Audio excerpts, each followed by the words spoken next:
That's how I got from here Ever since the day I was born, I had a feeling like we need to get out. to there. Ever since the day I was born, I had a feeling like we need to get out.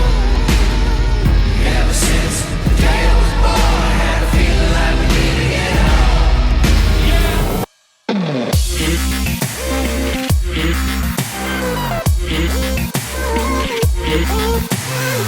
So cinematic is a very common word nowadays. It has a very fluid meaning. Here I'm only going to talk about what it means to me and how I achieved that look using the tools that I have. Have a look at the full music video Get On in the description below, as I'll be using it as a case study to explain my thought process. I keep it real, I need the clams player, but I'm a hustletionary, not a corporator. And figure since the banks got bailed out by the taxpayers, I think it's fine to rob a bank to get your family paid. The term painting with light is commonly used in photography and cinematography. So to think cinematically, you need to flip this term around and think that you'll be painting with shadows. Shadow will be your friend. So cinematic to me is more like you see something and you try to draw it with a shadow rather with light. You try to obscure things more than you add light to them. 1 year in the matrix, 10 years in the jungle, nothing guaranteed, but boy do I know how to hustle. So the result of painting with shadow is not reality, it's the projection of your own reality, your subjective and artistic view of this reality. And it's not only how it looks like, it's how it feels like. So in this specific video, the mood that I was going for was very stark, gritty, and dramatic. This is my own subjective and artistic version of that reality that I shot. Before we start, there's a couple of things that we need to clarify. A very common misconception is that people think that grading only happens after you shoot. But actually, grading starts from the day you're shooting. The choices you make in the lighting and the set design, plus so many other things, are key components of how you achieve this look and how you make it much easier for you to grade it in post. For example, you cannot shoot a beauty shoot where everything is very high key and super well lit, and then you take it in post and you want to color it in a cinematic way. It's not going to work. So in a nutshell, a look needs to be achieved on set first before you achieve it in post.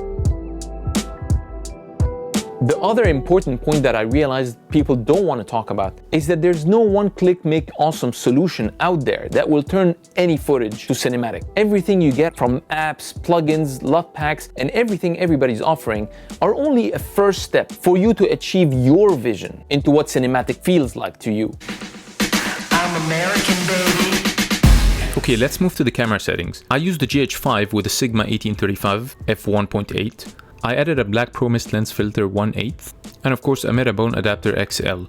The music video was split into two main sections. The performance, which has all the singing parts, and the B-roll, which includes all the narrative portions of the film. As for the settings for each, I was trying to get the maximum output out of each frame rate. So for the performance at 30 frames, the maximum was 4K all-eye, 400 Mbps, 10-bit 422. As for the B-roll, at 60 frames, 4K, 150 Mbps, 8-bit, chroma subsampling is 420. This is basically the maximum juice I can get out of the GH5 that will give me the maximum color latitude in post for the grading. Now the most important thing is for you to be shooting in V-Log, which is the color profile that Panasonic claims that will capture the most dynamic range out of the sensor. Ever since the day I was born, I had a feeling like we need to get out. Ever since the day I was born, I had a feeling like we need to get out. 'Cause I ain't down with the bullshit wages. Shooting in V-Log will surely get you the maximum dynamic range, but you need to make sure that you exposed everything properly. And one of the greatest things about the GH5 is that it has a waveform built in. So your subject and the important parts of the shoot needs to fall within the 25 and 50 range here. Now as you can see, the subject itself is falling within this range. But at all costs, try to avoid the subject reaching this level and flatlining. So flatlining is pretty much what you're seeing here. It's when the information is not being captured on the sensor. And of course, as you can see that the V-Log is actually preventing it from crossing the 75, that's nothing alarming. That's basically how this color profile works. This, of course, is the projection of this background. But for me, the most important is him, and I don't mind having this overexposed because there's not much details here. And here I purposefully put this light in order to clip as well, Because this is a very low-key video, means that pretty much everything is happening in a dark setting, I always made sure that nothing is actually flatlining at the bottom. So as you can see, pretty much everything has a very nice roll-off. Like even here, this is a city in the background that is very dark and it's pretty much in a silhouette. But still you can see a lot of details here. There's nothing that's flatlining. Pretty much the dynamic range is there. Nothing is clipping in the shadows. The only thing clipping is again the highlights, which I don't mind because this is the fire. So a quick recap. First thing, set the camera on the V-Log color profile to get the maximum dynamic range out of the camera. Second, make sure to keep your subject within the 25 to 50 IRE range. This way you'll get the best results while you're grading in post.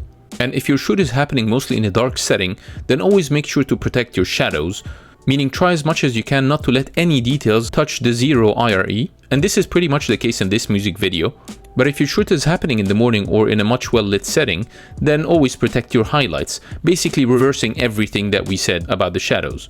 Which means try as much as you can to prevent any details in the highlights to touch the line of the 75 IRE.